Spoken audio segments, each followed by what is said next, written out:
we also have the phenomenon, really, of Arsenal fandom. Oh, you're too kind, Giles. You're too kind. It's Mo Hader. We've got Arsenal Fans TV's host, Mr. Robbie. How are you doing, sir? Yeah, not too bad. Good to be here. Oh, absolutely fantastic to have you on. Let's get right into it. You've recently celebrated your first anniversary. Yeah. Of the Fan TV. I want to ask you. Let's turn the tables. You usually shove the microphone under unsuspecting fans' noses. Let's shove the microphone under your nose. And I want to ask you, why did you start it? What inspired you to start it? Just really wanted to give fans a voice. You always hear and you always see on TV all the pundits with their opinions of how the game's gone. You always, hear from you get like players giving opinions, but they don't give honest opinions because they may know the player they're talking about, or they may pick on the foreign player that they don't know, and you don't really get an honest opinion sometimes of a game. And I just sort of had this idea that what if we could speak to fans and get fans' opinions after a game, and that's basically all it was really, and just giving fans a voice. So it was just as simple as that. And how long have you been going to the games? I mean, how long did it take to sort of get up from the concept stage to the actual lights, camera, action stage? Oh, I mean, I had the idea probably had the idea for about a year, and then I just thought, you know what, it was just one of those things where I just said, you know what, it's no point just keep talking about this thing. We're just going to have to go out and execute it. And thankfully, one of my business partners who does it with me, he's also a cameraman, and he's an expert on building websites, etc. And I got him involved, and we just literally just said, right, you know what, the only way to do this thing is we're just going to have to get out there and do it. So I remember the first game that we covered properly was Tottenham, when we played Tottenham at home, when we beat them 5-2. Yeah. So which one though? The second one. All right. So that was like the first time that we actually went to a game and we did it. So it was a good game to start off with. And then just at first we were only really intending to do it at home games. We did the first couple of home games, and then we let's try an away game. And we went to Aston Villa away, and we got such a great response from doing an away game. And I was like, you know what, we need to do all the games, home and away. And and then we just continued it on since then, and it's just sort of gone from strength to strength. So, are you guys season ticket holders? I mean, how do you work it out? I mean, like you say, you decided you were going to go to all the games. Season ticket. I mean, it's logistically, it sounds like such an arduous task. It is hard. It's hard. It's all done out of our own pocket. We are season ticket holders. And we do, have to get the tickets for away games, and we've got the contact that helps us with that as well. And, I mean, it's all done out of our own pocket. But it's really enjoyable though, I mean, number one, you're following Arsenal. We love Arsenal. Love going to all the games anyway. We were doing it anyway. And then it's just great to interact with the fans. Yeah. And How long have you been supporting the Arsenal then? Oh God, I've been supporting Arsenal now for about 25 years. Right. And good and bad. The good and the bad, the good and the bad. So since Highbury days, so but I used to at one time really go mainly to home games. And I go to some of the main away games. So, but I mean, now we're going to every game, and it's just it's really, really good. I'm also loving it at the moment. Cal, you want to ask him a question about Arsenal Fan TV? Well, yeah, Robbie. And one of the things I wanted to speak about was, I mean, I heard about you guys and about Mo as well after the Aston Villa game, because that was obviously a time where all Arsenal fans were up in uproar and really wanted to I remember Mo's video took off really well, and you had a couple other guys that got really popular. So obviously you were there on that day, and I mean, obviously everyone talks about how the atmosphere and the feeling around the club has changed since that day up to here now, and obviously you've been there at the forefront of that. So what have you seen being really amongst the fans as the season's gone on? I mean, what's that change been like, going from kind of, it felt like rock bottom on that day, to beating Liverpool and Dortmund? You know, how has that been, seeing that over such a short amount of time, really? Yeah, it's been amazing. I mean, I think that first game was frustration. It wasn't necessarily just that one loss. It was the whole summer. It was the whole summer, because I remember even me, like the whole summer, I'd wake up every day, I'd be straight on the computer, I'd be looking at, I know I shouldn't do it, because I you know, sort of, now we're sort of involved in the media, and you know that a lot of them media stories that come out, a load of rubbish about it's being addictive though, isn't it? Linked to players and that, yeah, but you just get carried away with it, and, you know, we were just so excited, and, you know, at last Arsenal, we were told they had a bit of money to spend, and we were linked with all these players, and we were about to get Higuain, and then that fell through. Then we were going to get Suarez, and then that fell through. And then the season started, and we got nobody really. I mean, all right, Matthew Flamini, but, you know, we haven't really gone out here and spent any money. And then we got beaten on that first game, and it was doom and gloom, and it was frustration. Everybody was just so angry that, you know, we'd gone into this season and we looked very unprepared for that first game. There was sort of no new player.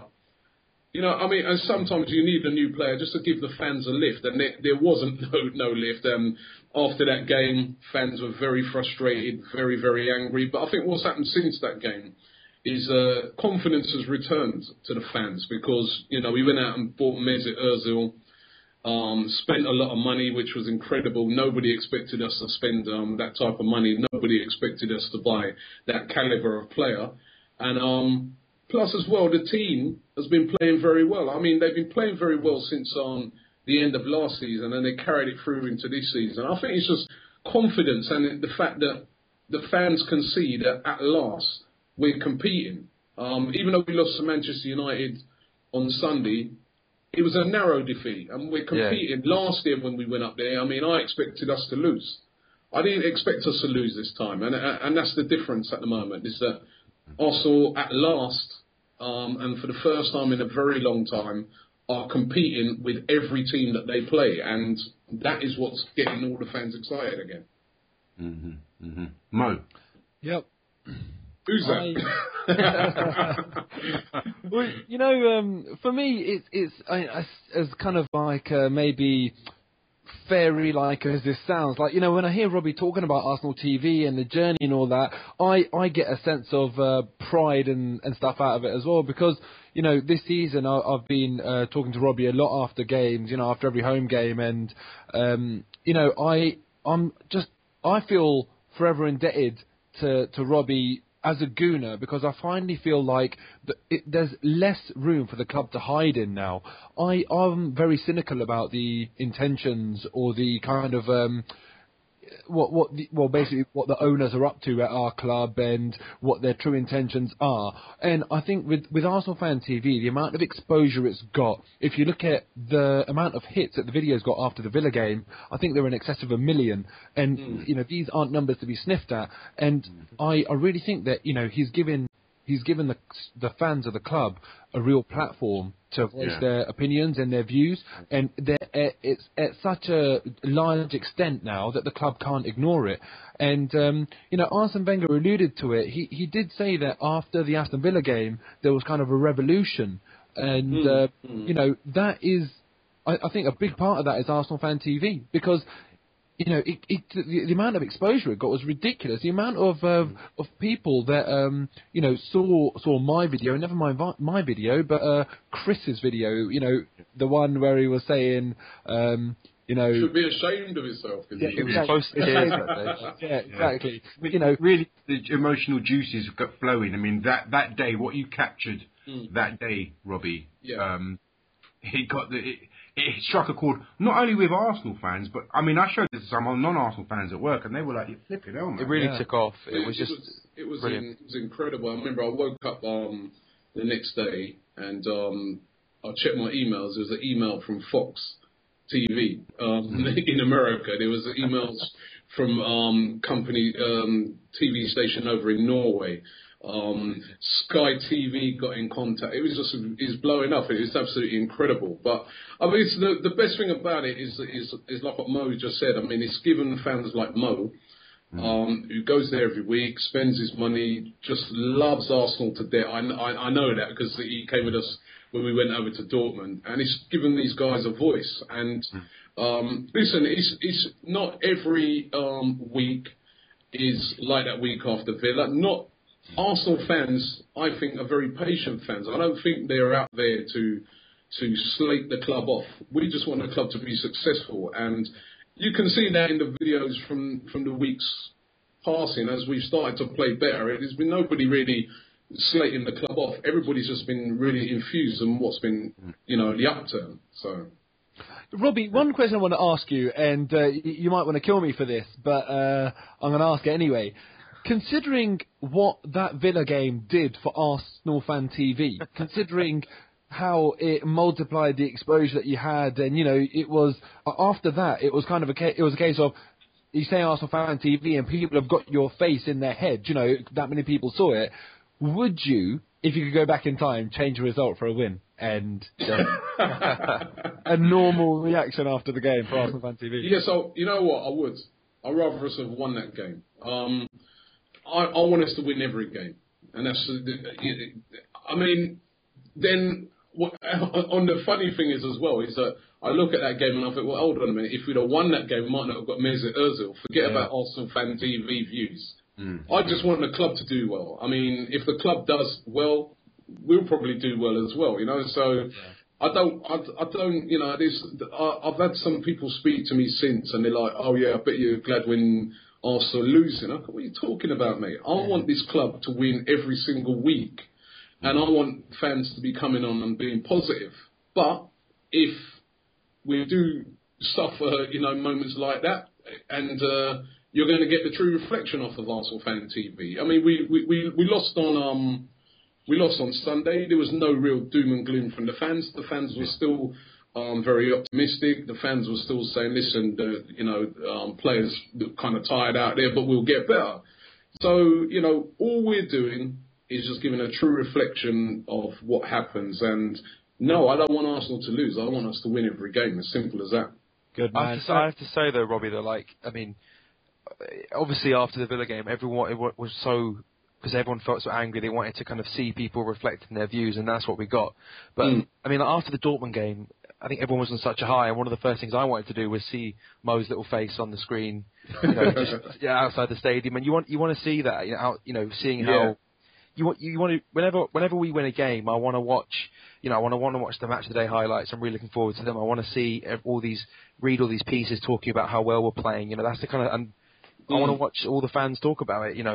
Obviously, when we lose a game, you kind of...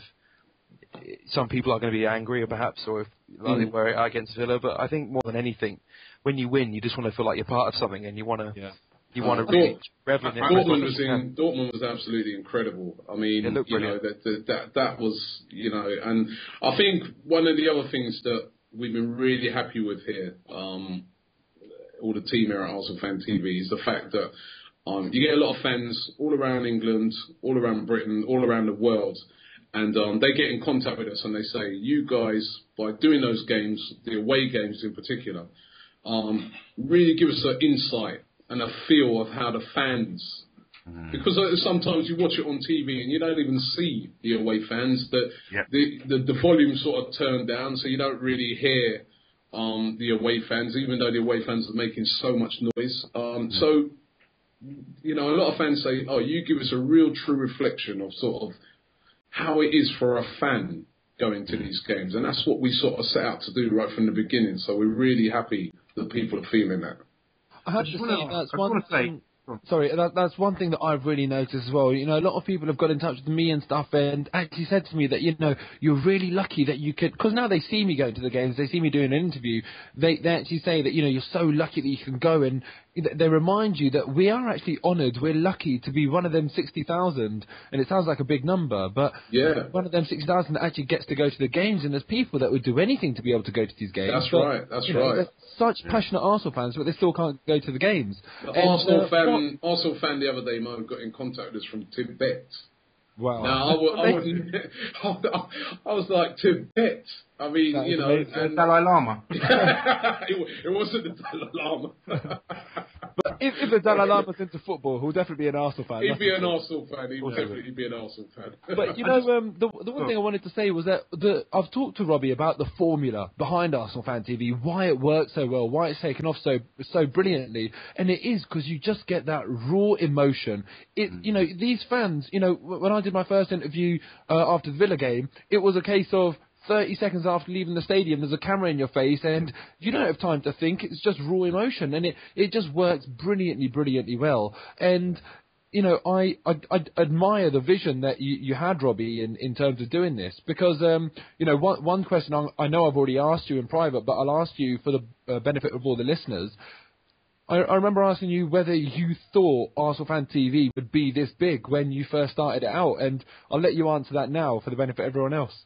Yeah, and I remember I said to you that I did, not being conceited, not being big-headed, but I did think it would be big. Just for the mere fact that I knew fans would be... I didn't think it'd be as big as we've got so quickly.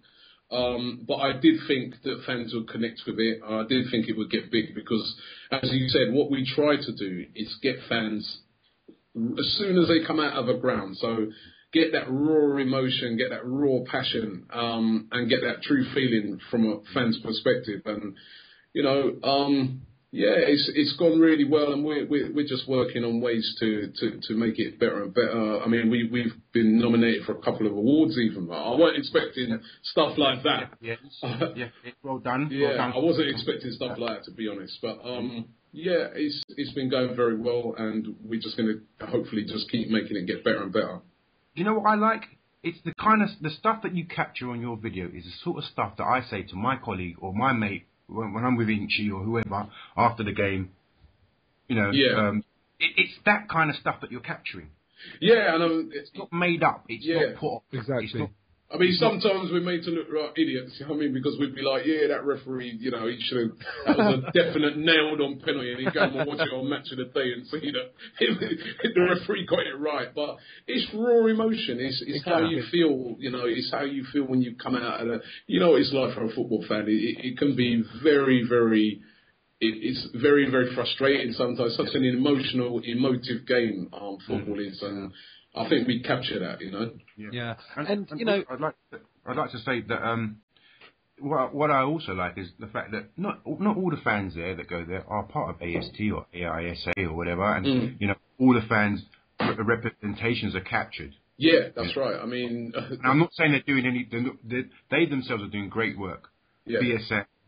AST, AISA, and all the other fan groups are doing great work as well. But they're not, not all the fans' representation is captured. Well, I agree with you. I mean, yes, like you said, those guys are doing fantastic work, and there's some bloggers that do great work. But also, we want to hear from the person who may have one follower on Twitter, but he's got a good opinion, And so we just literally want to hear from a fan that's got his view on the game. That's that's all we want to hear from, and it doesn't matter whether you've got 1 million followers on Twitter or you've got one. If you got or not even on Twitter, if you've got a valid point, we just like to hear from you. And sometimes you get people that are completely, their opinions are completely different to everyone else. I mean, I remember a couple of weeks ago at Crystal Palace, there was one fan. After the game, we were slating off Giroud after everybody was there, sort of bigging him up, and we had people saying to us, why did we put this guy on? Why? But I'm like, listen, that's the guy's opinion, and that's his opinion, and he doesn't rate Giroud. That's up to he deserves to be heard as well. And that's what football's about. So that's what it's about. We're not trying to be biased and it's just all got to go on. Yeah, we're not trying to censor it. I mean, obviously, there have been a couple of ridiculous things that we've said, we're not going to put that out. But on the whole... Were they from Mo? Yeah, Mo will get us banned from Arsenal, I'll tell you. And you know what? I have to also say that I saw the interview you did with the Man United guy. I have to say you came across so impeccably well, Jeremy. I think he was trying to get a rise out of you. That's my you know, typical United fan. You know, what I mean, he was trying it, but you know, listen. Deep down, even though he was shooting his mouth off and stuff like that, he knows, right, that they were relieved as hell to win that game, Man United fans. The thing that got me is that we spoke to a couple of the United fans after the game. We interviewed for Arsenal Fan TV's interviews, right, and they told us that was the best performance by Manchester United this season. And any Arsenal fan that's been going to all the games will know that the first half, not so much the second half, but the first half was Arsenal's worst performance of the season, worse than even Villa, right? Because against Villa, we didn't even play that badly. We just kind of got done, and we got down to 10 men. But the first half against Manchester United, we were awful. You know, we were really, really bad. And they were like, and they only just about beat us. We could have got... Yeah, so I know that deep down, United are worried about Arsenal this season. So, you know, that's why I'm just keeping calm. They still got to come to the Emirates. I just want to say a couple of things, if that's all right.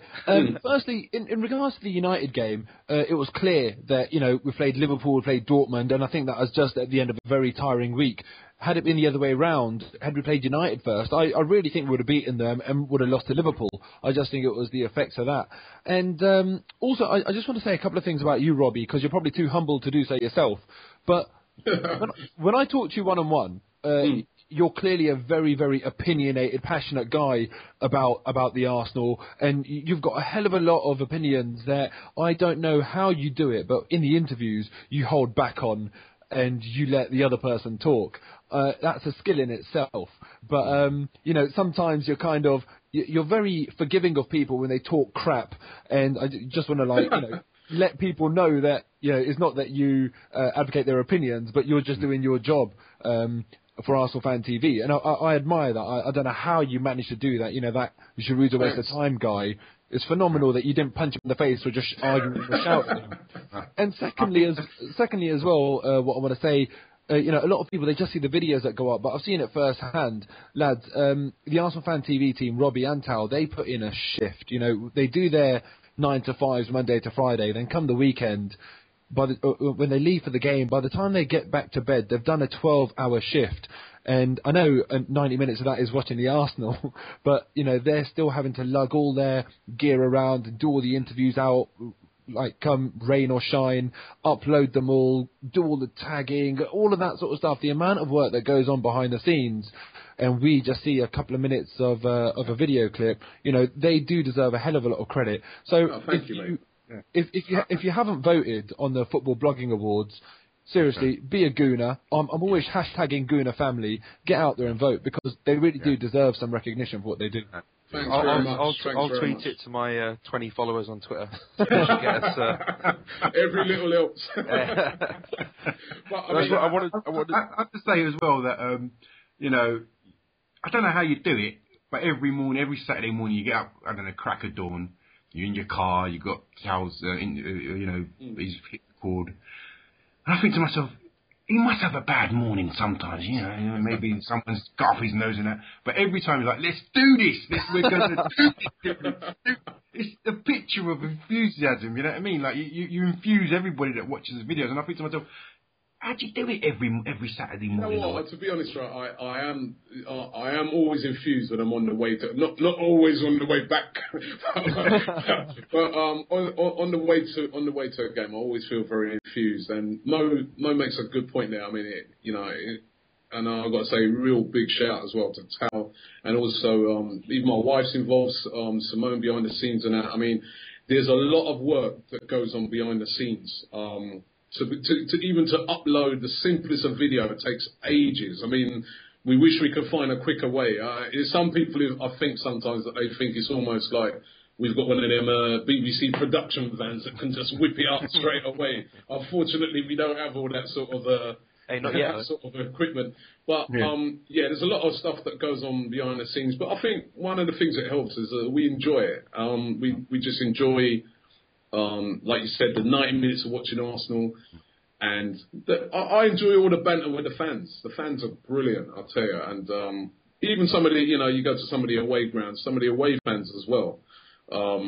It's good sometimes interacting with them because they're just football fans. Everyone's just football fans, really. Everyone just wants their club to do well. Mm-hmm. Let me ask you about the team. Yeah. It is. I asked Andrew from Arsblog earlier tonight. Yeah. What his what he reflected upon as his reflections of the first trimester of the season. Mm-hmm. We're coming up to the end of the first trimester. What are your thoughts and views on how we've done and going forward? I think at the moment, the team has been absolutely brilliant. I mean, to be top of the league with the amount of injuries that Arsenal have got is amazing. I mean, I was saying to a friend of mine yesterday, I mean, Manchester City, they're crying because they're missing Vincent Kompany, and they're saying, we're losing these away games because Kompany's not there.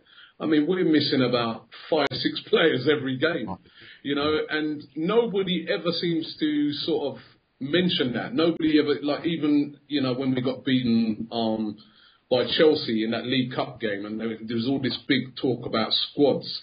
Nobody sort of included the fact that, as part of Arsenal's squad, they're missing Theo Walcott, who was their top scorer last season. They're missing Podolski, who's got, I think it was their third top scorer. They're missing Oxlade-Chamberlain. These are big players. And for Arsenal to have still kept it together and to still be top of the league has been absolutely brilliant. So I think the first part of the season, we've done really, really well. I mean, that win away in Dortmund was incredible, absolutely incredible. There's been I think the only game I could say this season where I'd say our team turned us over was that Chelsea game in the league, and that was the League Cup, and you had a couple of players who came into that game who hadn't really played much, and like Jenkinson looked a bit nervous in that game, etc.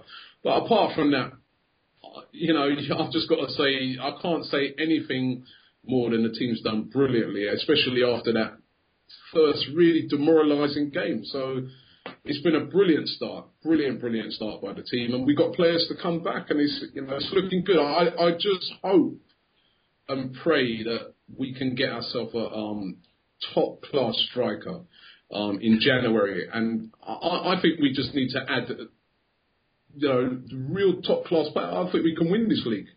I really do. That was going to be my next question. Is which targets, which specific areas teams do you think need strengthening? I think looking at it, I think striker is the position. I mean, we're blessed at the moment with loads of midfielders.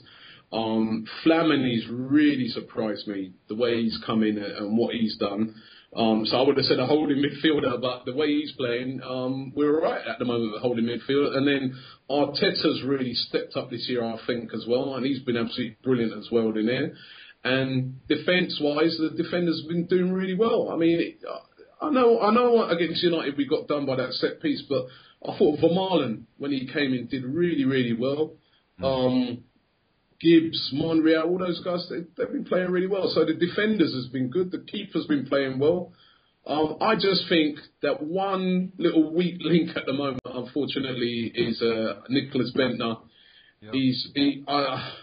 He's had a lot of chances at Arsenal, and he's just not cutting it. And I would in January go out there and buy a real, not just any ordinary striker, a real top-class striker that can push us on to win the league. And if it's someone like Benzema, I mean, Lewandowski's the guy I'd love to get, but I don't know if he's still definitely going to Bayern Munich. I don't. Robbie, let me just interrupt you there, mate, because you mentioned Lewandowski, and I was playing Football Manager yesterday. I signed Lewandowski for 24.5 million in the January transfer window, and I had to match his wages with Mesut Ozil, but it's possible, mate. Okay. Listen, I hope that. Listen, I just think, right, that if we added a top class striker to the team that we've got, we're going to start really frightening teams out there. Because I think that's the only thing. Listen, and don't get me wrong, Olivier Giroud has been brilliant. If you go to some of those away games and you see how Giroud's played, I mean, even some of the games where he hasn't scored, his hold-up play and the way his work rate and the way he's played up front on his own has been absolutely brilliant. But I think the guy's going to start getting tired soon. He's got 2 tough games for France this week. They're trying to qualify. And I'm just really worried that if something happens to him, we're going to be in problems. And I just think, go in January. It doesn't matter if that player's cup-tied in the Champions League, but get somebody really, really top class, that when we're going out there and we're playing teams from January onwards, that they're scared of us. They're thinking, they've got Lewandowski, they got, all these guys in midfield. What are we going to do? This is the fear factor's back. And that's the only thing we're missing that could push us on to win the league. And I'd love us to just add that ingredient. I think we could definitely be in with a big chance of winning the title this year if we do that.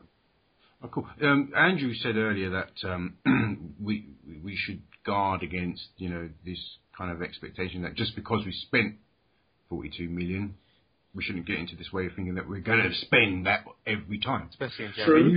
You feel that if needs be, if needs must, we go and get a top class striker. Yeah, I do. I mean, yes, we do need to guard against that. But in this particular position, a striker, if you're going to get the really top class guys that are going to guarantee you goals, you've got to spend money.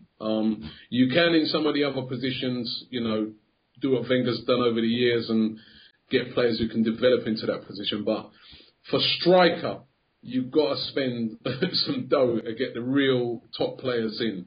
And whether it be Benzema, whether it be Lewandowski, or players of that calibre, going to cost you a lot of money. It's as simple as that. But I think it'd be money well spent. If we win the title, it's worth it. Yep, absolutely. Interesting. Let's go on to the atmosphere. Now, you are on the ground every game. Yep. You're there with the fans every game. And for the last few weeks, I've been going on about the atmosphere inside the ground. For me, it came to a head at the home match against Dortmund, where our fans were policed. Yeah, that was Chelsea, wasn't it?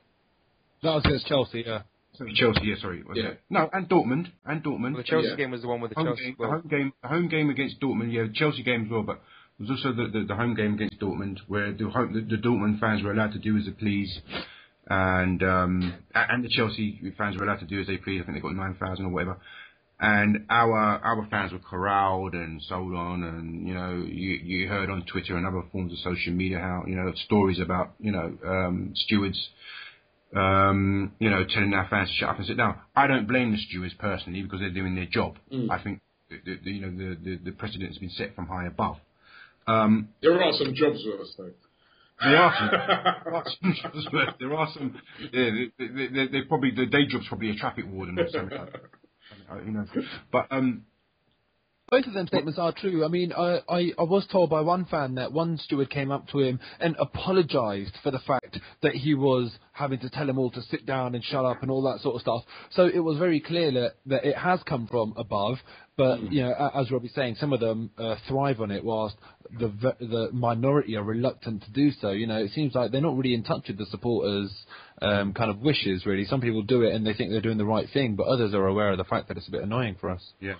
And so I put this thing out in I think it was a blog, or I don't know if it was a previous podcast. If it was a blog or something, I'm not sure. And I said, well, why don't we, have a section for the away fans somewhere else in the ground, and then have our fans. Definitely. And I think that's a great idea.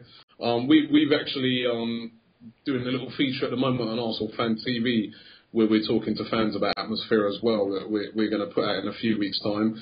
And I mean, Mo will tell you he went to Dortmund. They got that stand there where they put all the singers there, and they create a brilliant atmosphere. Now, I think we should do something like that in the Emirates. I really do. I mean, I think we've got the Red Action section, but I don't know why that's shoved into a corner.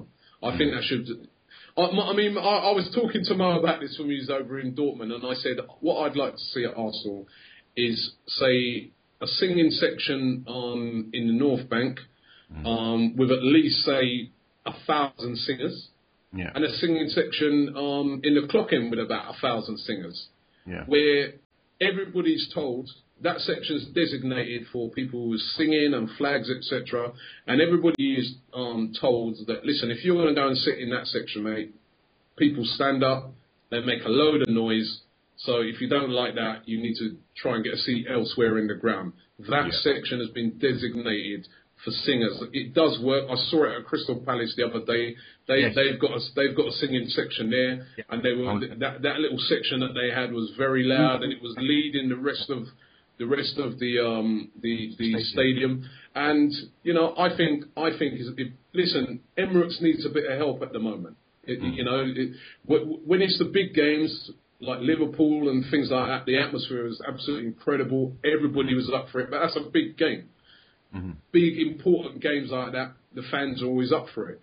But I think that the stadium, beautiful stadium, the best stadium in the country by far, but it needs some help. It does need some singing sections in there, and a debate needs to be had, because at the moment, it's not just the Emirates either. It's every big stadium up and down the country right now. Ever since they got rid of standing and that, especially the big clubs, Manchester United, their fans didn't sing on Sunday until they scored that goal. And I'm not just saying it from a biased point of view. They didn't. When they sung the goal, when they got the goal, yes, they got loud after that. Until then, are being outsung by the away fans. Every single ground I go to with Arsenal, our fans outsing the home fans. Probably only the other place that I went, two places I went where that didn't happen, where they both seemed to have singing sections, was Crystal Palace and West Brom. Every other ground that Arsenal fans have been to this year, they have outsung the home fans. Even the little clubs like Tottenham are having problems as well. Well, that's right. I mean, I remember, when AVB came out and said what he said, but honestly, I mean, even though, yes, I'm going to hate on Tottenham, but honestly, it's not just Tottenham, it's every club. Because the fans, they go there, when you're with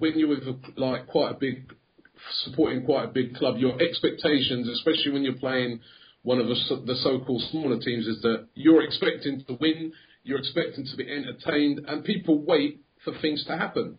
And we do need singing sections. Dortmund, right from the start of the game, that section of fans there, they were singing.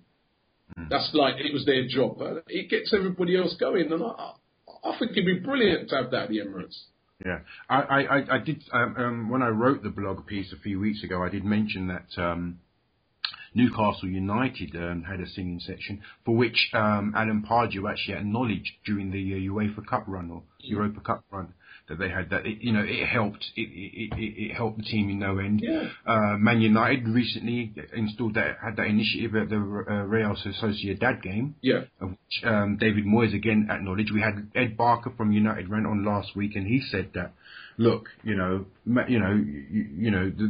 breed of fans that are going to games now they're not inclined to sing. No, they're not. So having the singing section, having, for want of a better word, an orchestrated section in there can only, boost the atmosphere. Of course. And if you notice, right, every one of those foreign clubs, when they come over in the Champions League, they're out-singing the British clubs every single time, because they come with their sort of organised ultras. They've got guys with megaphones, drums, and all that. I know it's a hard one, because British fans, our type of singing, in comparison to the singing of fans abroad, is different. I mean, like when we was in Dortmund the other day, they seemed to only have 3 songs, and that was it. Whereas the Arsenal fans, they were making up songs off the cuff.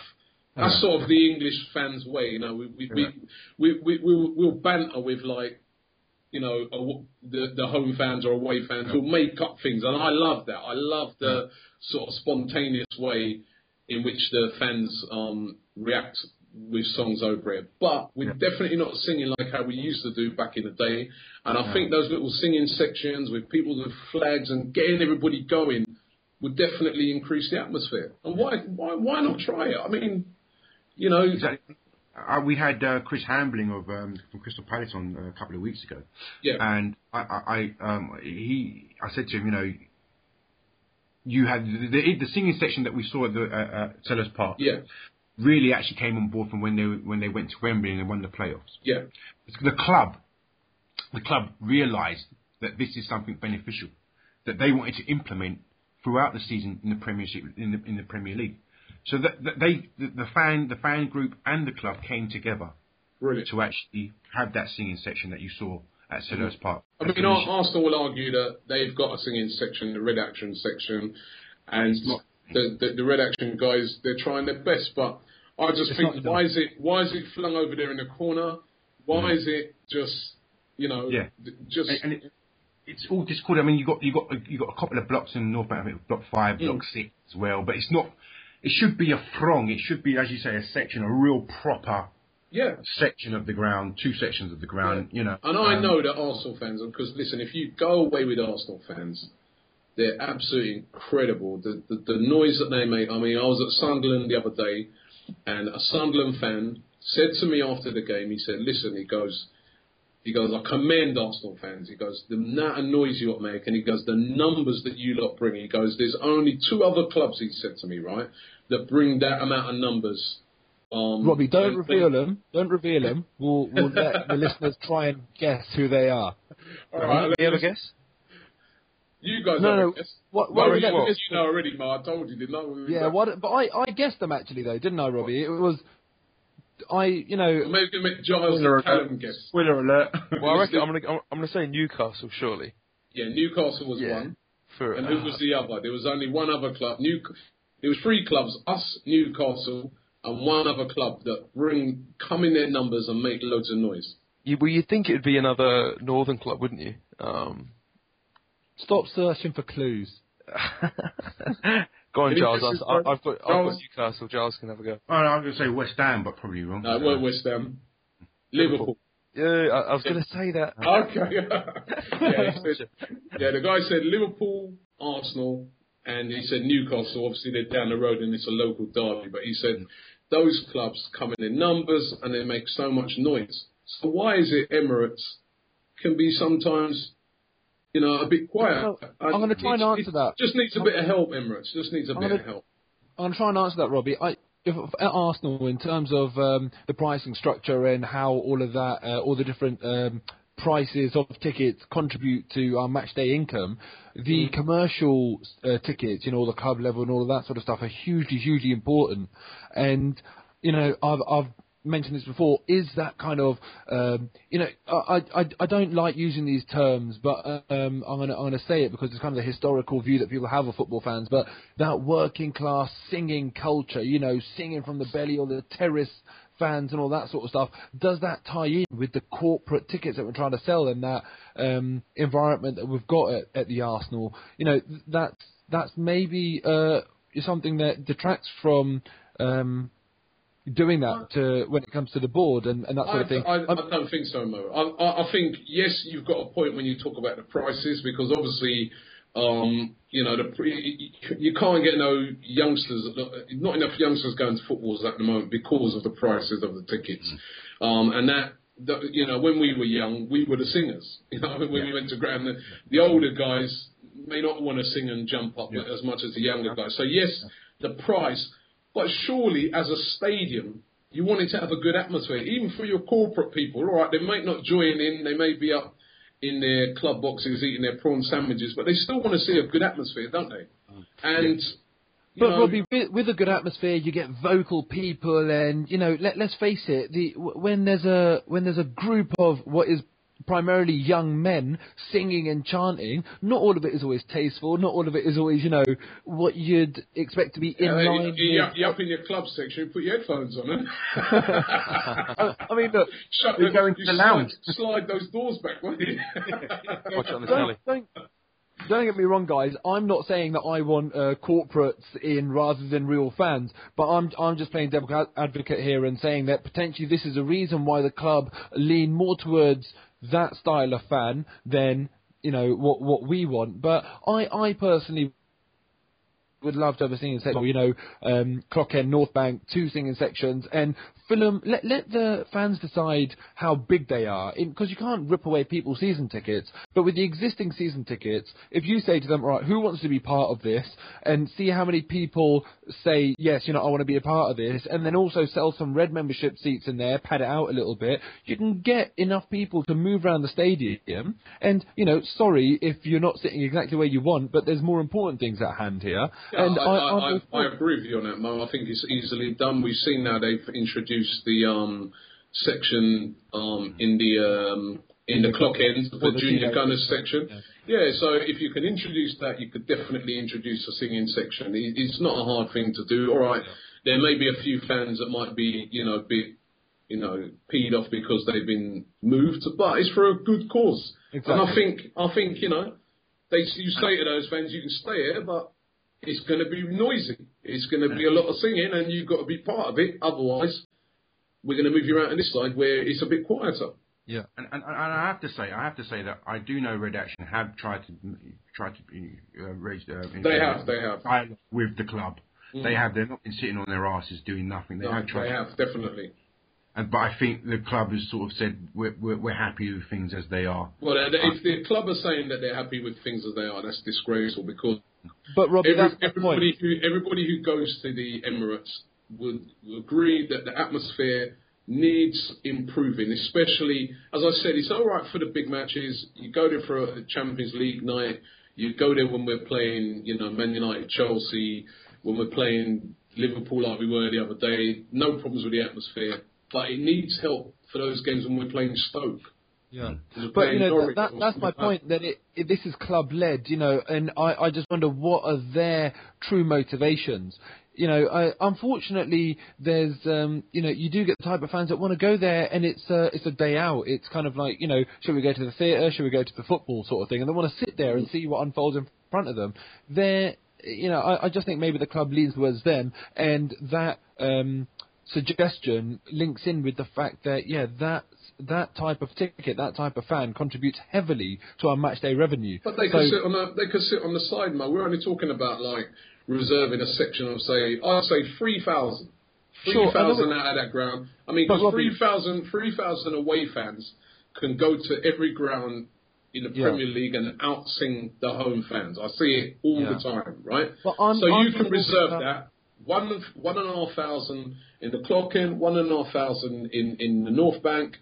That's only 3,000. You've still got 57,000 other seats. So if I'm not arguing it can only be a positive for the club. I'm not arguing that. I'm just saying that the fact that the club have said no, we're happy with it. I'm just suggesting why I think they have said that. Yeah, I'm not agreeing with it at all. That could be the reason why they're saying that. But if I think then they're out of touch. Yeah. If you speak to fans, even fans that don't sing, would love the atmosphere to improve. Out of touch, I 100% agree with. The 5 board members at our club, their combined age is in excess of 330. Not one of them is a football person. I know even Gazidis was ex-commissioner of the MLS or whatever crap that is, but he's not an English football fan. He doesn't know what English football is all about. Let's face it, American soccer is completely different. It's a franchise-led thing, and so there's no real traditional English football heads on our board. And you're right, they're out of touch. Of course they are. If we did have people that were more football focused, then it may well be different. But until the board changes, this won't change.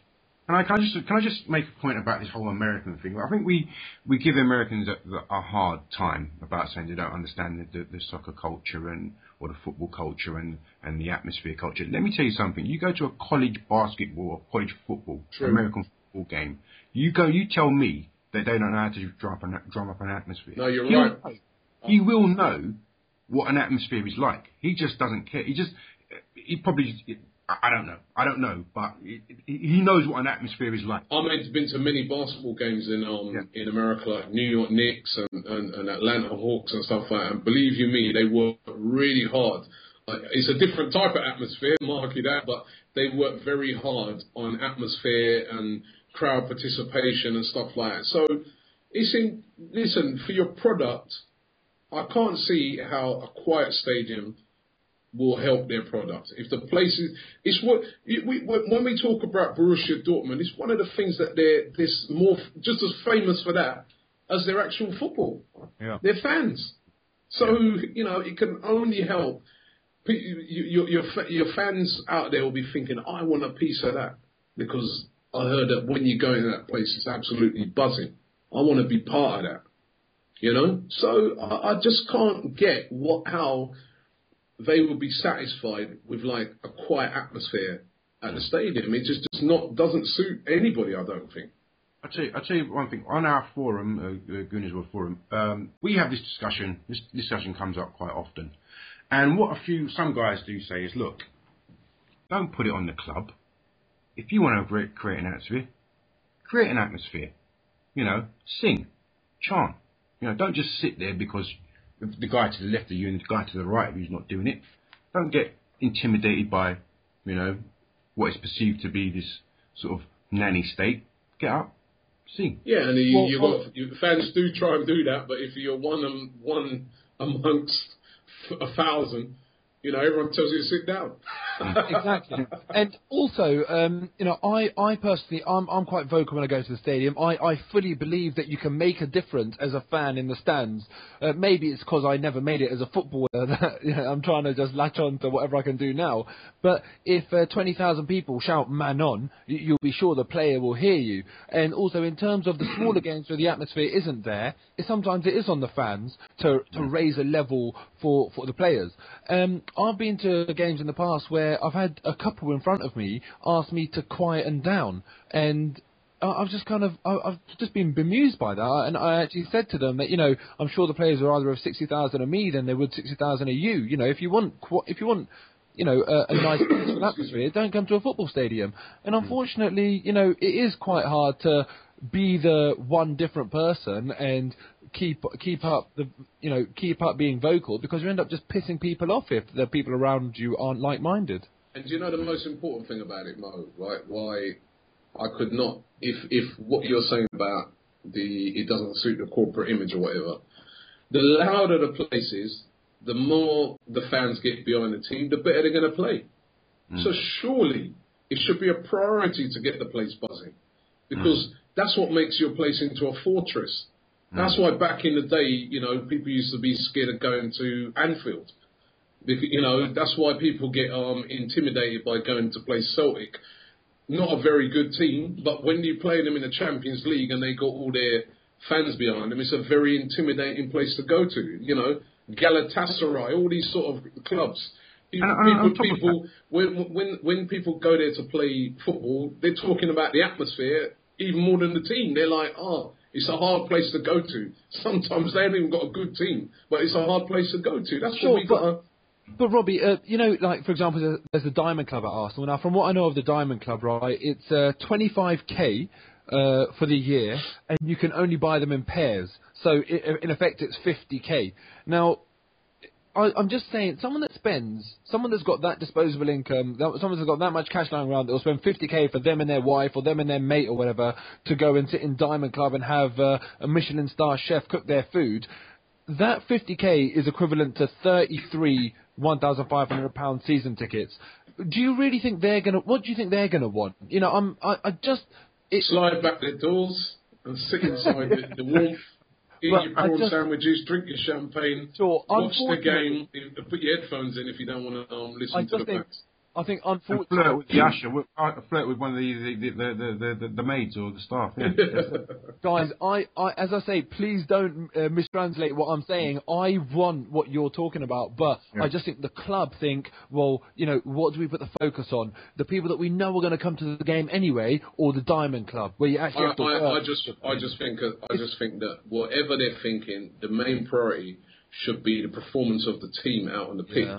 And if the place is loud, if the place is loud, and if all the fans, if it becomes a fortress, and hardly anybody ever comes to the Emirates and takes any points, that gives us a better chance of winning the league.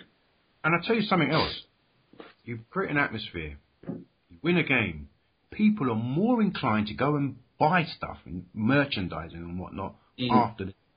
The kids are going to say, "Oh, Dad, I want to get that so-and-so shirt or, Ozil shirt or Giroud shirt or whatever," and blah, blah, blah. The knock-on effect. Plus as well, Mo, I'll tell you what, have you ever seen some of these guys coming out of these boxes after the game? They're kind of late sometimes, I'll tell you. They're more rowdier than the people who came out earlier on after they've had some of those sherbets up there.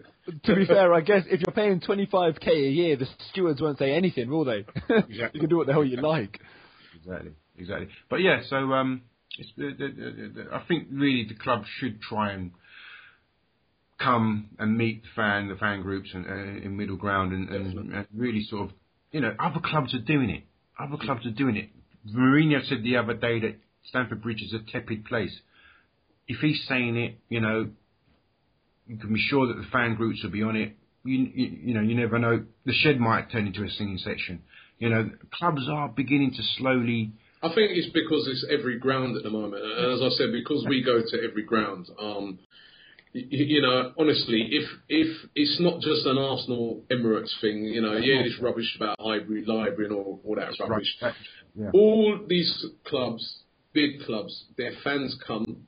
They come into the game. If they're playing a team that they're expecting them to win, the fans sit down, they fold their arms and they say, "Right, entertain me." Yeah. Right? And that's not how it used to be at football. And that's not how it is in an away game. The fans go in and they're like, "We're here to have a good time. We're here to get behind our team." There's a different mentality. Different culture. Yeah. Definitely. So, that home thing, you're only going to change it it needs help. You need these little fan things and that. You need it.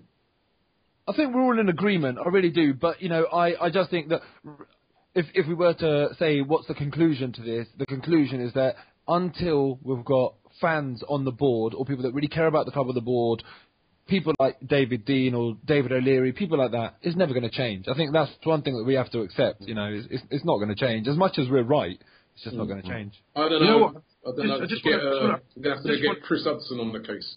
Yeah. I just want to say that saying David Dean, I'm always an advocate of David Dean, but I remember somebody said recently, if people keep banging on about the age of the board, they're 70 plus. Why are people also banging on about David Dean? Isn't he 70 plus? No, but I'm banging on about two things. I'm talking about age of the board in terms of getting a different opinion and not it being an echo. What I don't want in the board is an echo. I don't want someone saying, "Oh, Sir Chips, lovely cigar you have there, oh, here," and all of that sort of crap that I imagine what goes on now. I want someone to be able to challenge them. David Dean had that ability to kind of be a bit brave and to be a bit challenging, in my opinion. He's one that went and plucked Sol Campbell, the legend, out of that shithole down the road. So, David Dean's got that about him to be a bit challenging, be a bit dynamic. And not only that, he's a football man. So not only do I want someone younger, a bit more innovative, a bit more exciting, I also want a football man on the board. So it's a mixture of these two things. It's not just age. Because, even if David Dean was 90, I'd still want him on there. I think we just need somebody who's savvy into football, younger. So if it's David Dean, great. But if it's somebody younger, even better, because he'll be there for a longer period of time. And that's you. Yeah. I think Adam's gone to sleep. I'm still here. Yeah. Good stuff. Hanging on there. All right. So yeah, Cal, you've been pretty silent. You got any questions or anything you want to say? I mean, well, I agree with the majority of it. I think I do. I think the problems though, it isn't an Arsenal thing. It's as Robbie said, it's the big clubs, but I think it's just English football. One of the things I really gets under my skin is when you see England games at Wembley, and whenever the second half starts, it's just completely that middle part of the stadium where the camera faces is always empty, and you just think, oh come on, even in the big games that really matter. And then I always watch the Bundesliga highlights every Monday, and whether it's Dortmund or Bayern playing or whether it's one of the smaller teams, the crowds are absolutely brilliant. They're jumping. At the end of the game, the players go and throw their hands in the air to the fans, and the atmosphere there is incredible. So look, I don't really know how to fix it. You know, there's things like if you do get younger members onto the board, I'm sure that's the kind of thing. Well, if anyone can fix it, it's Robbie with the vehicles. Well, I mean, I ain't got that sort of power. With Robbie, all seriousness, come on, mate, get on the case. with all seriousness, I just think we need any kind of effort to make the atmosphere better is a good one. I don't think it can be it's something that can change overnight. But at the same time, Mo, I don't think it's something that cannot change under the current establishment. You know, I don't think I agree with the fact that their priority certainly isn't the fans. You know, they wouldn't sacrifice profit, I don't think, to get a better fan experience or a different kind of fan in the stadium. But then I don't think any modern fan in England, at least, there's not many football clubs that do that. So, but I think, you know, just any effort by the fans to kind of improve the atmosphere, and you know, every little helps. You know, will go towards it. And I think, Callum, that what might happen is, and I don't know if it will be from Arsenal, that one of the big clubs, are going to sort of take it on board, and going to go with something to really get the place going, and then their place is going to start rocking. Right? We only hope and then everybody will start following them. I think that's what's going to happen. Well, is the safe standing not being considered at United now?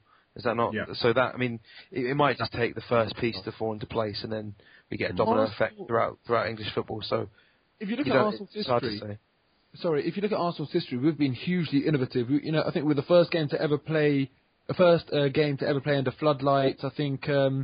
You know, white shorts for visibility and, you know, all sorts of stuff. I can't even remember right now. And, you know, if you look at, that was under Herbert Chapman, a lot of it. And, you know, a lot of his sayings, never stand still, forward, all of the things.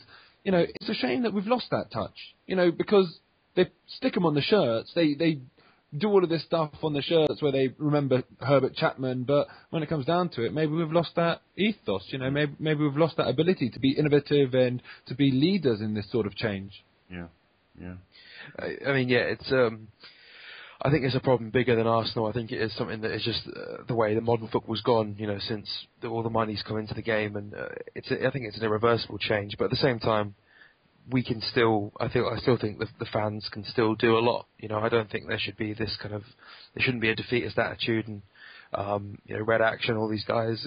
I think it's good. You know, we can, you know, all these efforts will make the experience better, even if it's only little. And we can only hope that in the future, certain things come about that allow the experience to really step up a notch. But yeah, there isn't a simple answer to this question. It's a great debate, but yeah, as I said, it's extremely complex and unfortunately, Robbie, one of the bad things about modern football, really.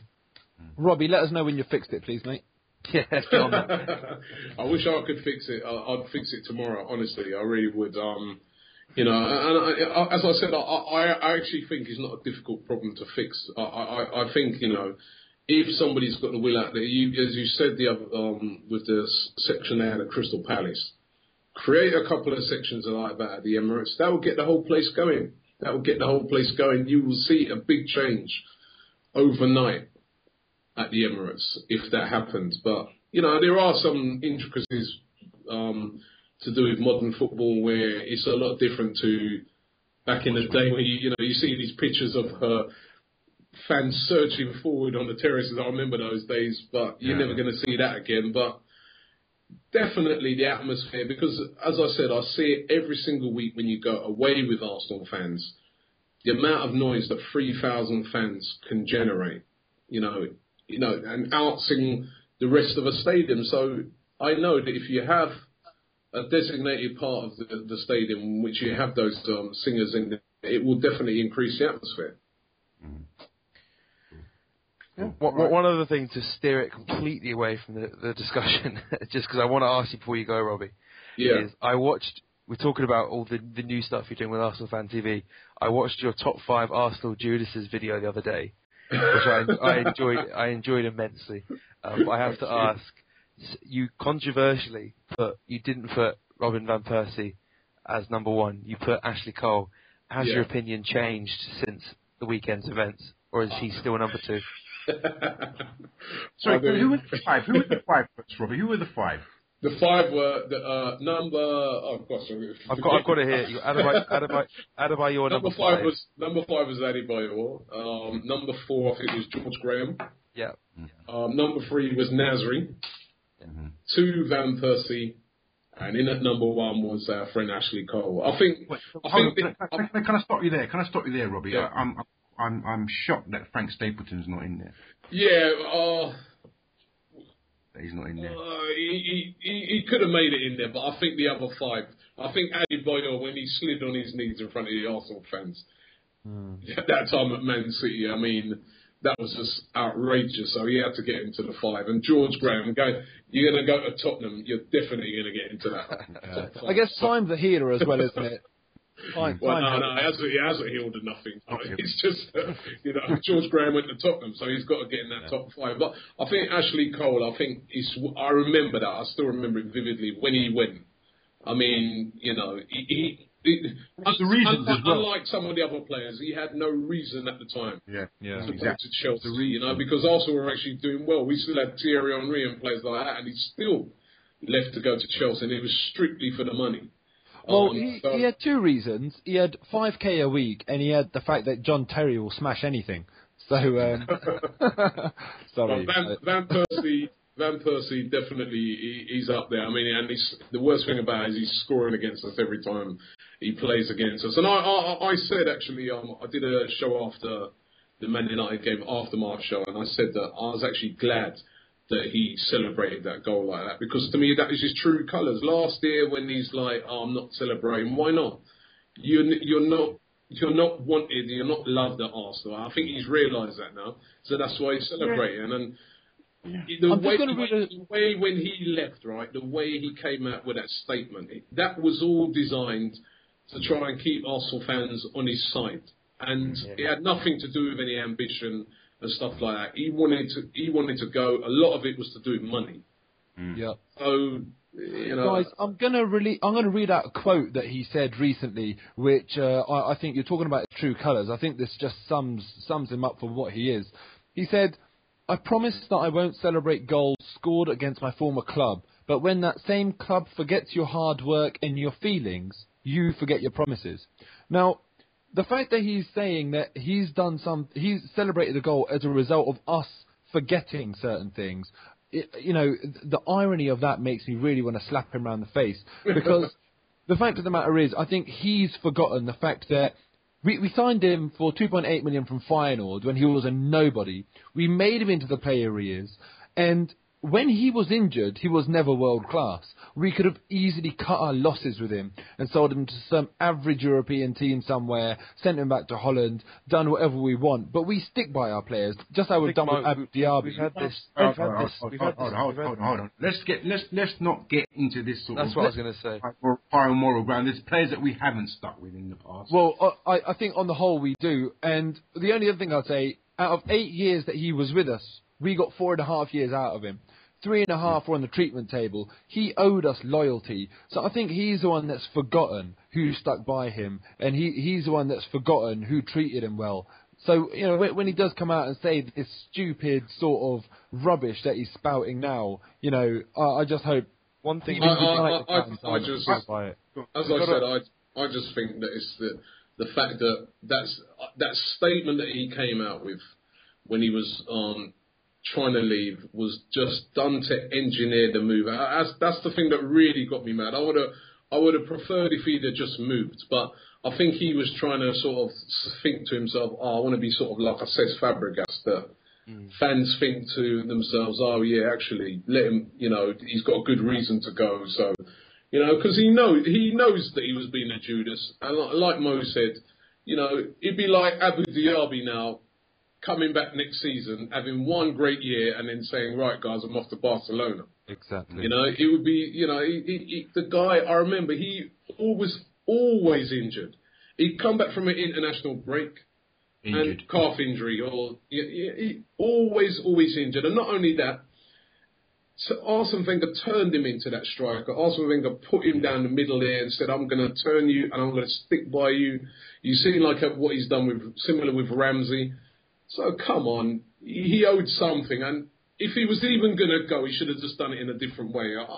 I'm all for sometimes players just being straight up and saying, listen, there's a lot of money on the table here. I got to say though, like this time last year though, like, you know, we were kind of like, we were still very bitter about it. The biggest fuck you to Robin van Persie we can give is just to go on. I feel like we've moved past it now. Win the title, and you know what? I just don't. I'm beyond caring now. I hate it when he doesn't. I agree, Callum. I think what fans forget is they're professionals. We're the fans. At the end of the day, I really don't pay much attention to all this kissing the badge. I grew up with a massive Arsenal poster in my bedroom. Bullshit bollocks. At the end of the day, as you say, Rob, it's down to money. And it's down to you're a professional. It's a finite life. If you're gonna move, go ahead and move. You know what I mean? He's dead to me as far as I'm concerned. Yeah. You know what I mean? I've moved on. I have moved on. Every two times a year when he plays us, he's annoying, and then apart from that, who gives a shit? I agree with that. Guys, I know what you're saying, but I still want respect. So hold on, Mo. Also, on top of that, if he wants to celebrate, well, okay, let him celebrate. I mean, come on, we're not some of the stuff that we've sung about. You know, wouldn't you celebrate? I'm not advocating. I'm not telling you what he does, but. You know, if you're singing songs about rape and whatnot and blah blah blah, look, it's all this shit slinging. It's. I think let him celebrate. Yeah, it's guys, fine, listen, it's gone. You know what I'd say is I don't mind him celebrating because, you know, he scored a goal, he's entitled to celebrate. But what I want is respect. If you look at Fabregas, if you look at Henry, they've always talked about the club with a lot of respect afterwards, and I think that's the minimum. You're saying they're a professional and they're going for money. Fine, all of that aside, just have a bit of respect. Don't badmouth the club and don't talk rubbish after you've left. And that's what Van Persie has done with all this little boy rubbish. You look at Henry, he's talked about the club with class. Ljungberg, Pires, Fabregas, Bergkamp, they've talked about the club with a great amount of class, and that's all I expect. That's why I think the main thing that pees me off about Robin van Persie is that he's still good. Yeah. If he was rubbish, I wouldn't give a shit. Henry's still good. Henry's twice the player Van Persie will ever be. Yeah, but I mean, come on. I mean, we've got a player at the club who gives a shit how good he is. It doesn't matter. He's their own. He's not. Look. Well, he won them the title last year. Put it that way. I mean, if they hadn't had Robin van Persie last year, they wouldn't have won. They would definitely not have won the title, and that's what kind of upsets me a bit. But I agree with you guys. Let him celebrate. He's moved on now. It's a while now since he's left us. Yeah. I just would like us to go out and replace him. Get a Lewandowski or somebody like that in who could be a big name. Yeah, we can really forget him then. Release the Frimpong. Oh, gosh. Just let Frimpong at him. Oh, yeah. Love it. Would you need to like chain him up and he'd get like a rabid dog ready to go? Probably give him a Dench t-shirt or something. Yeah. At half time. Guys, we've got to move it on. I want to move on to I suppose people want to talk. Have you guys got a twat of the week? Robin van Persie. Right. Okay. Cool. Okay. Agreed. All in favour. I don't know. I think that referee in that Chelsea game.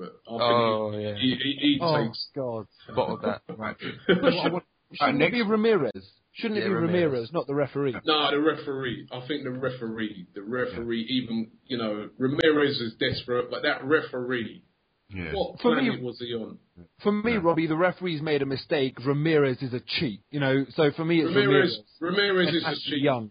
Ramirez is a cheat, but the referee, come on, what was he watching there? I mean, it wouldn't have gone the other way if it was disgraceful. It wasn't even nowhere near even one of those that you think is, could it be, can't it be? I mean, the referee was disgusting in that game. All right. Okay. So on that, Robbie, we've got another new feature called the 30-second rant. If in doubt, spit it out. Get on your soapbox, mate. You've got 30 seconds to rant about anything football related, starting from now. Oh gosh, that's really put me on the spot. Well, I'm going to go for that referee. I mean, Chelsea on the verge of losing that home record where they've just spanked everybody at home over the years. We've been hearing about their great squad, etc. West Brom, they went to United, beat United. going to Chelsea, just about to do the same thing, would have done us a massive favour, and then this stupid, ridiculous referee goes and gives the most outrageous penalty I've seen in years. It shouldn't be able to get him out of football, get that ref out. Callum. Oh, no, I can't beat that. No? Well, Mo, are you ready? All right, Mike, I'll go then. My rant of the week. Hold on. In 3, 2, 1, fire away. My rant of the week. Michael Owen, Alan Hansen, Alan Shearer, all of them bloody idiots, Arsenal fans, who gives a toss? Who the hell are they anymore? I don't see why we get so worked up about it. I personally think managers spend a lot of time in the press trying to take the pressure off their team, trying to create a us and them atmosphere so their team are continuously fighting, trying to prove people wrong. They're making Wenger's job easy. Who gives a shit what they say? Let them say all they want. We'll just prove it right on the pitch. Stop trying to convince them to change their minds.